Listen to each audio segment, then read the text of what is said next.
presne taká istá. V prvom rade je to kvalita tých informácií a dostupnosť. Moja skúsenosť je jednoduchá. Všetky rozhodnutia by boli lepšie, keby sme mali informácie. Nemuseli by sme používať mýty. Definitely decisions are usually made around uncertainty, so if data contributes to clarifying the situation, good. If more data actually creates more uncertainty, not good. Moja skúsenosť je taká, že štatistiku, ktorú som sám sfalšoval, tej aj dôverujem.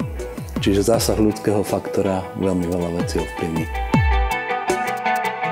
Správna informácia môže ukázať pravdu. Mnohokrát ľudia vlastne nevedia, ktoré informácie potrebujú a po tretie zamýšľanie sa, vlastne ktoré informácie potrebujem.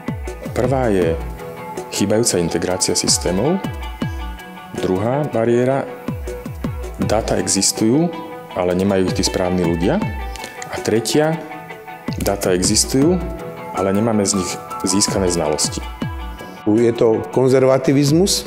Určite to bude bezpečnosť, cenová politika a potom na základe prvej skúsenosti, či bola negatívna alebo pozitívna.